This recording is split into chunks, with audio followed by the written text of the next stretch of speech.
Oh, hello, everybody. Good morning. I'm sorry if I woke you all up with that, with our intro music here, but maybe it's needed. Maybe it's something that we need to all get into. Welcome to the patch notes for today's lovely event, which we call the glorious holiday in Tarkov, the Tarkov wipe. Everything gets started from the beginning again. Nobody has anything special other than what you paid for as far as your ultimate package when it comes to how much of a big package you spent on the game. Anyway, today we mark a pretty big event. We've got a lot of stuff going on. And I released a video talking about what we may or may not know is going to be released for today, especially considering the patch number, 12.12.0, meaning it's beta, 0.12.12, which is the major patch we've been playing on for the last 6 to 7 months, something like that. 0.30. So it's probably near the end of 0.12.12, but it is still 0.12.12, and that's important to realize because there's a few things that I think are going to get realized, meaning that in a different way, but to get actualized in the next coming month or two, I'd say.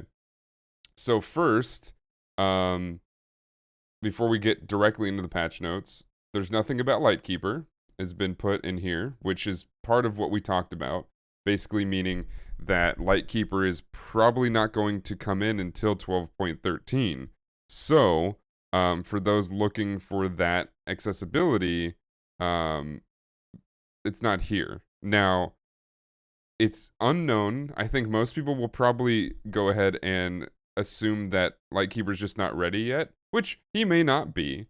But I also would like to think that they don't want to start Lightkeeper events and quests and sort of like, hey, we got to do some cool stuff or some crazy things right at the beginning of a wipe. Because if we remember what happened with some of the Keeper lore events that they did, there really wasn't. There was a lot of money that needed to be spent. He's obviously, it is Tarkov. Most things revolve around money in this, and it's like the real world in that way too. He wants a lot of money spent. He wants a lot of things being turned into him.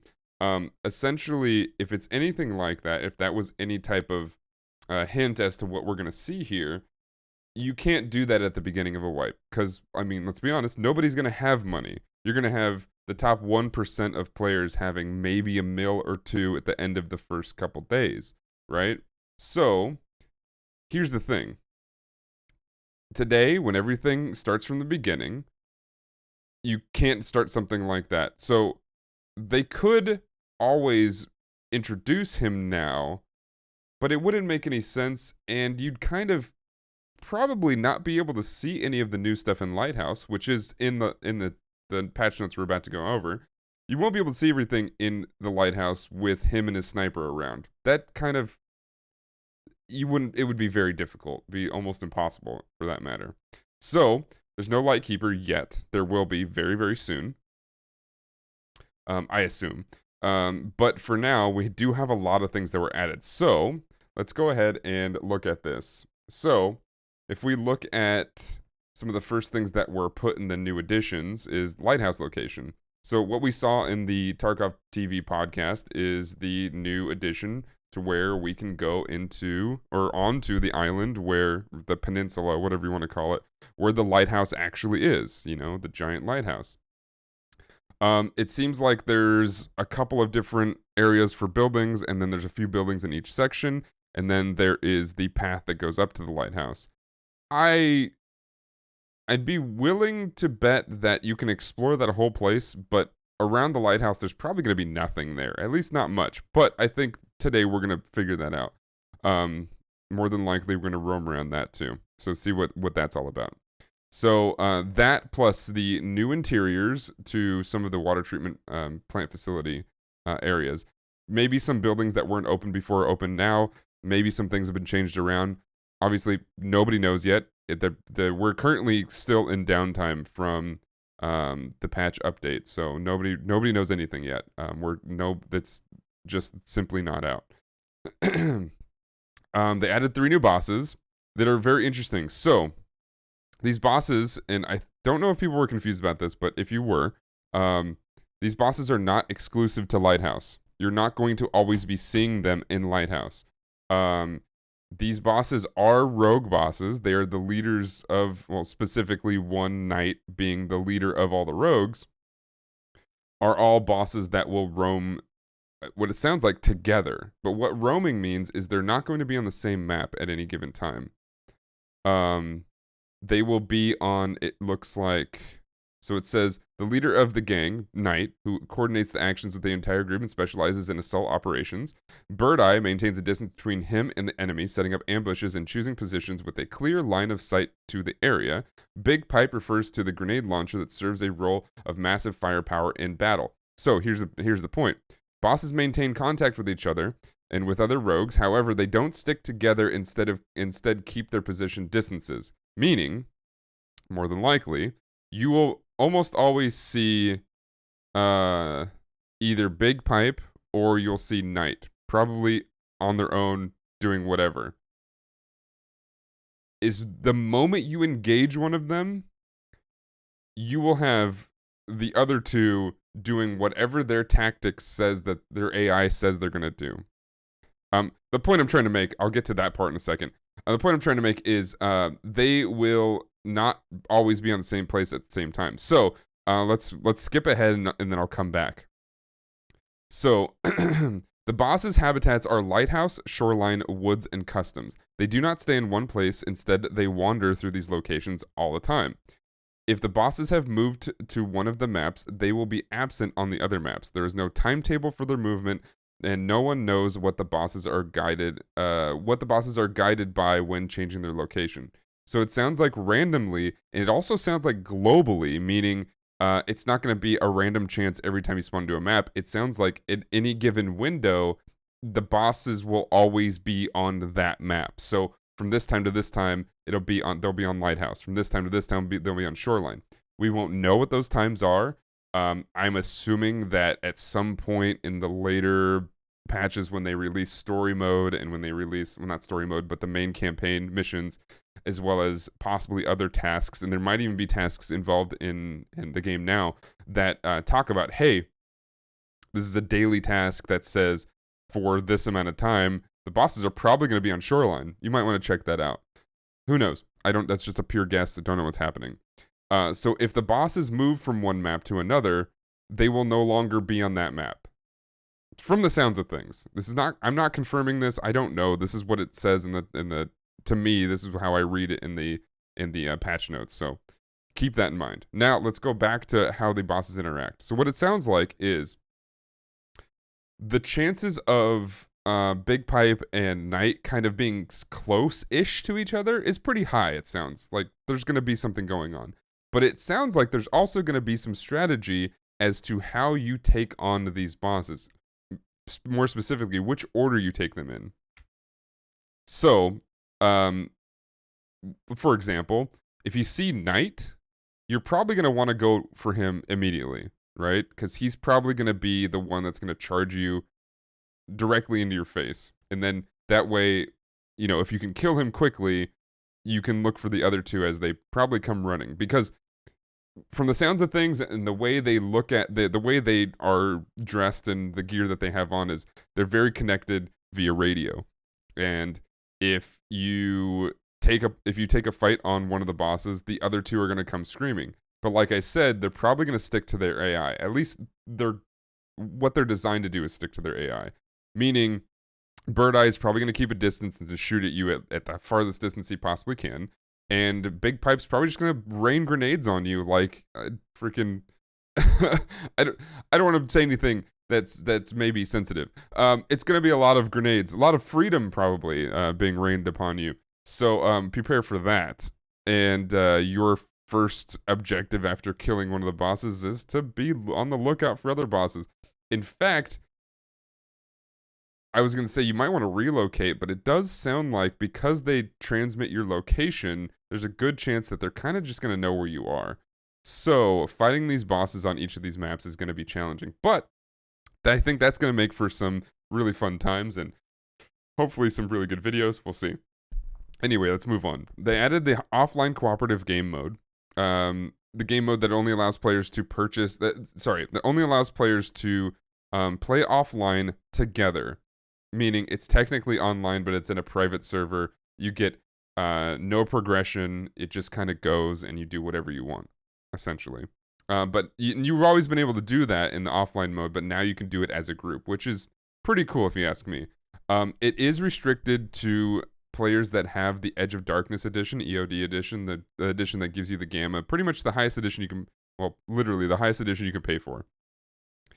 And what that does is allows you to either walk along the map together and teach each other pieces of the map, or have some goofy fun times and just do some interesting things. In fact, I think that things like the Punisher tournament that Dr. Lupo does is probably going to be happening here, so that really you could just kind of go in and out over and over again. If you want to maybe practice some PvP 1v1s, it might be a good way to do that, because you can simulate having the scavs on, you can simulate having the bosses on, you can simulate having nothing on, and simply just play tactics to each other and see what happens and get better essentially at PvP, which is, well, and PvE technically, but get better at it, which is a really cool aspect, and I think that that'll be really good. The only unfortunate part, and I think I've mentioned this in a previous video, which is it is limited to Edge of Darkness. They have reasoning for that, is their servers are obviously expensive, and this costs even more server space. So they have to pay for that somehow. So they're encouraging more and more people to get the Edge of Darkness edition. I consider the game worth it in that manner, but the thing is, most of what you're going to be using this offline co-op mode for is probably for teaching new people, right? And I don't really ever recommend somebody coming in new to this game to have the Edge of Darkness edition, just because it's a big commitment. It's like $180 in total. It's a lot of money to get started on. So especially if you find that as a high price, I always recommend people just go with the standard and upgrade from there, because you can always upgrade. Once you get the standard edition, you don't have to pay like, oh, I paid $40 for the standard edition, I gotta pay $180 if I want to get the Edge of Darkness edition. No, it actually is prorated, so you can just kind of go up in tiers if you want. It's actually kind of what I did. I think I was given a free standard edition from a friend many years ago, and then in my first wipe about 2-3 months in, I upgraded to like the second or third edition, and had a little bit of fun there. And then the next wipe, I was Edge of Darkness and went straight from there. But you can also do it on sales, so that every time there's a sale, you actually get that discounted price as well. Obviously, getting the full thing at once on a discounted price is going to be better for you, but you do what you got to do, and depending on your time. So you have that co-op mode that I think is very interesting and actually very good. They reworked the movement animations, which we saw in the Tarkov TV episode, where things look more realistic now. Obviously, the BSG goal is to get the game to look as useful or as realistic as possible, meaning you're going to have weapons doing things that weapons would normally do in the real world. You're also going to have a lot of things, but one of the biggest ways to take somebody out of a game mentally, it was looking at dudes just kind of snapping to things, and which is why they added momentum, so that when you start running on a heavy weight, you kind of start up slower and it goes, it goes more realistically.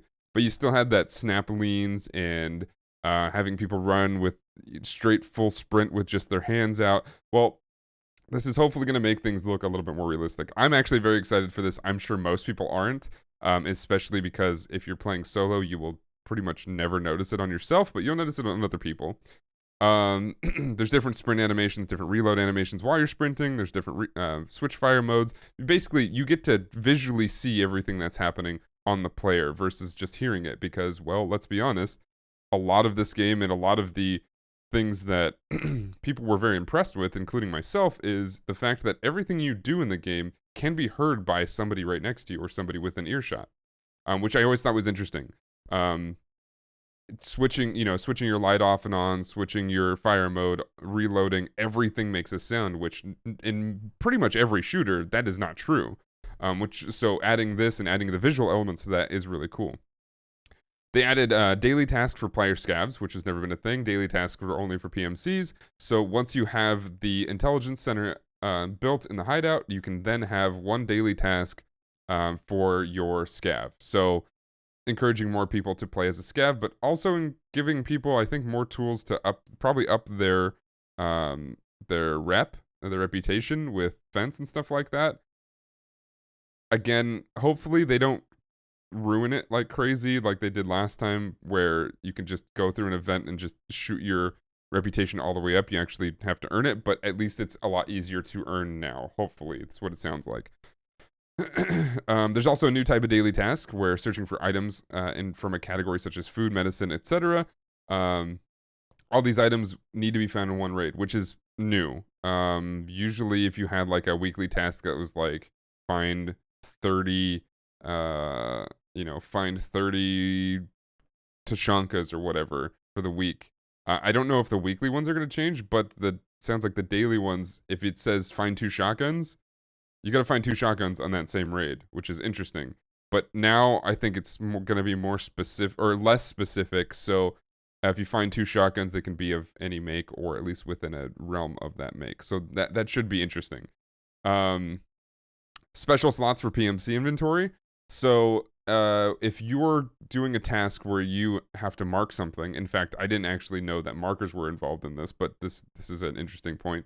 If you're doing a task where you need to mark something, you can actually now, instead of putting it in your container, your secure container, and taking up a slot there, you can put at least one into your, I guess up to 3 technically, into your tactical slot, your special slot. So anything in this slot, you can't put anything in there, but anything that does go in this slot, which includes what sounds like rangefinders, Wi-Fi cameras, markers, and other special items, so probably multi-tools and stuff like that, can be put in these slots, and anything in these slots cannot be looted, and you won't lose them. So essentially, unless you're sticking markers in your backpack, no more losing markers. And to be honest, with 3 slots, you probably shouldn't be bringing any more than 3 in anyway, unless you have a bunch of money and you can kind of burn that, and you just want to get that task done as quickly as possible. Most people don't do it that way. I would say that's more for the chats, but that happens no matter what. So anyway, you can use that now, even though it was introduced last wipe. I never used it. The rangefinder is interesting because now I can actually keep a rangefinder on me. I was always just like, I'm not going to bring it because the odds of me using it in this raid specifically is very low. The odds of me dying and losing it forever is very high. So that risk reward doesn't seem to really help me too much. So, but now I can just stick it in my slot and use it whenever I need to.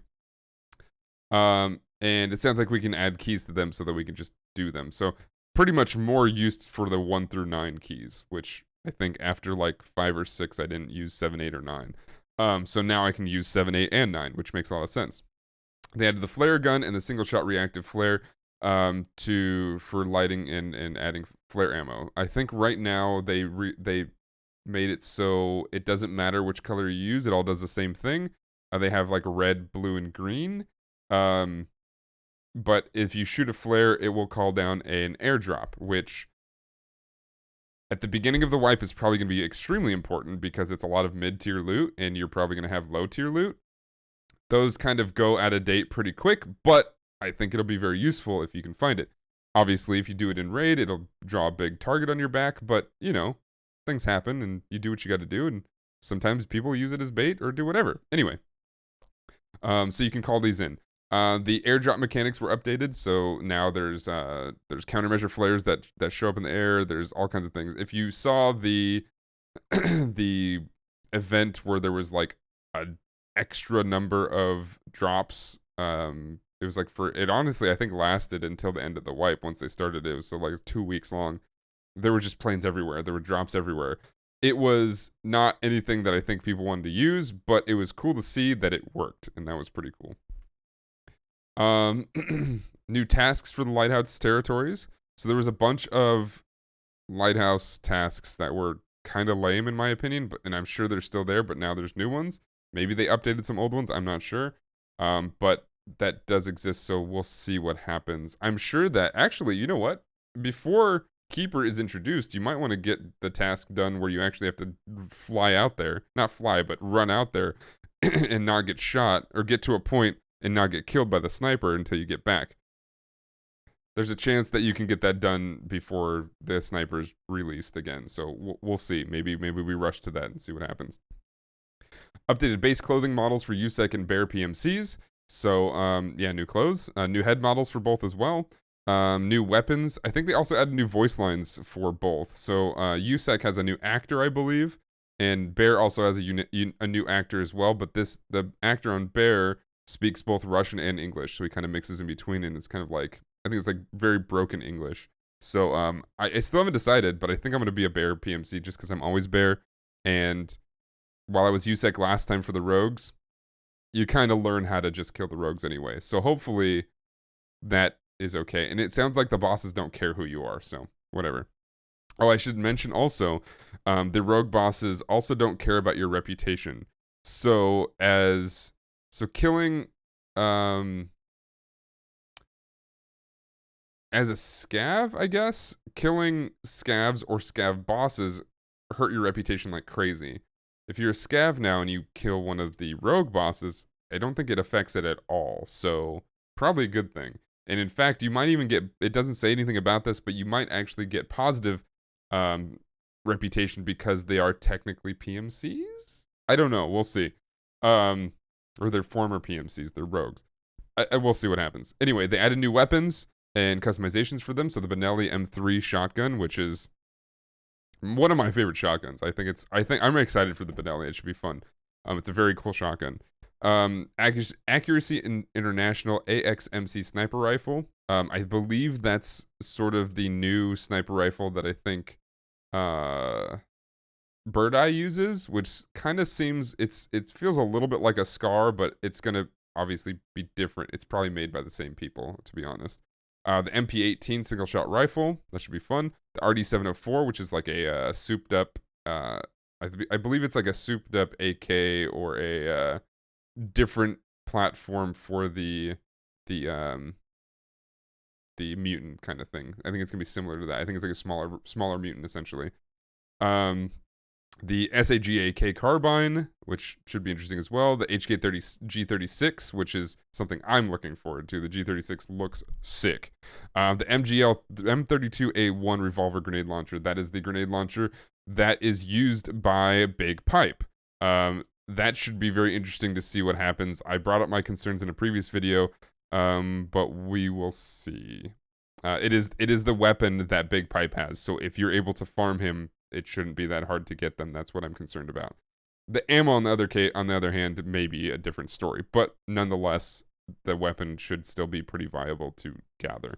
A new model, animations, and modifications to the SV98, which I'm excited about. I do love the SV98. Added new equipment and items. We don't know what that is yet, but sounds like there's probably going to be a lot. Change the bonus for perception skill. Now hearing radius is increased by 0.3 instead of 0.7. So perception is still something you want to level as quickly as possible. You do that by putting stuff in your inventory when you're looting and putting it right back if you don't want it. But the more you loot, the more your perception goes up. Plus, just kind of being in raid helps that too. And then it goes up until 15% bonus for the max level, which before it was 35%, which actually is really good, and hopefully that helps a lot of things because because ear protection is, they're like souped up ear hearing aids, but they're not really as good as the game kind of makes it out to be. So while that is cool, and you should definitely always wear ear pro when in raid, now it'll be a little bit more realistic, or at least it'll probably be in between, because I don't think 15% is going to be realistic. I think it'll be more than that, but it's for game sense, so I'm all for it. As long as you don't hear things on the others in a totally different building, you should be fine. Or at least that's the theory. We'll see what happens. Sound in this game and many games is very tough. So they changed inertia speed and force when leading. So I think that means they slowed it down. Probably to deal with the animations. It's probably attached to the animations, to be honest.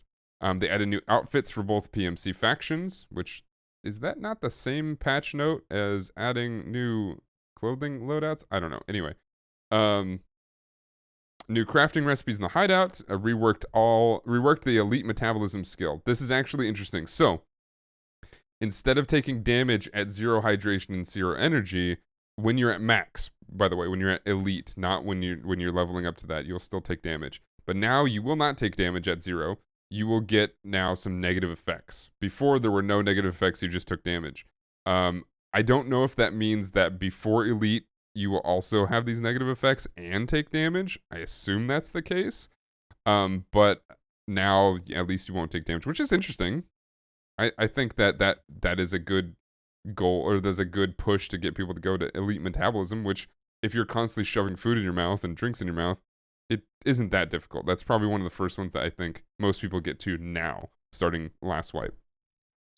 They reworked elite strength. So before, I believe this is how it goes. Before, your rigs, your armor, and your weapons were essentially weightless when you got to elite strength. Now it's just your weapons. So your weapons on your sling and your back, and then your pistol are all weightless, which is still really nice, but they did take off, I believe, your gear and rigs and stuff like that.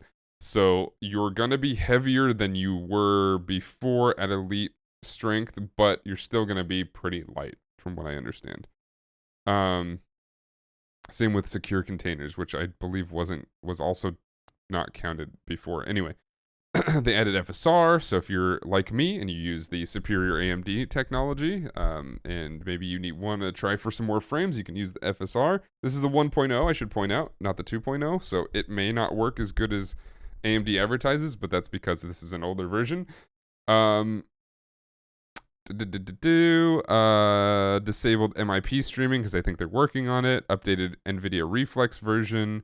Reworked laser sights. So reworking the laser sights is actually a pretty big patch note. So, and we've made notes about this all the time in streams and videos and stuff like this.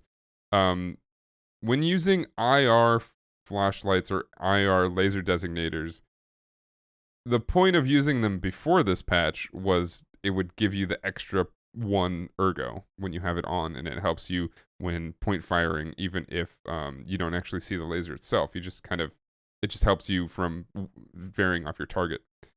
Now, with IR on, when you put NVGs on, you can see it, which is how it works in real life, which is why we've talked about this in the past. If you're using IR designators or IR lasers and you put night vision on, you can actually see the entire beam, which is very powerful, but also very realistic. So there's a couple of things to this. One, it's cool and it helps you identify to your teammates which way you're looking, because in the dark, even if you have NVGs, it's pretty difficult to tell where your teammates are facing and saying, hey, I got somebody at 12 o'clock. You can actually, if you can see their laser, you can see exactly where their 12 o'clock is. The negative drawback to this is so can everybody else. So if you're running against a team with night vision goggles on, they will also see your giant lasers flashing into the air. So it's kind of just like flashlights. So it's obviously a push-pull, but, that's how the whole game is. Like I said, new voices for Baron USEC, new sounds on top of movement and some of various surface types, which is something we're going to have to learn because a lot of us who've been playing this game for a long time are very used to that. Are very used to which sound we're hearing. We know exactly which sound we're hearing and where it is. I'm assuming that it's going to be pretty easy to pick up if you're good at it anyway, but new surfaces nonetheless. Same with dropping new weapons on these surfaces. The sounds of bodies collapsing after death, and the sound of transition to prone. So I hope. First of all, I don't think dead bodies made any sound, by the way. So now having a sound is actually pretty interesting. If it's somewhat similar, if they have the death sound and the prone sound similar, that might be useful for baiting people into thinking that you died. But also, none of this matters as long as they still have the voice lines in the game when you die, like the or the if the dudes still make sounds after you shoot them in the face, which confirming the kill you take the simulator aspect out of your game. And I hope BSG takes this out, because it's something that I've found irritating for a very long time.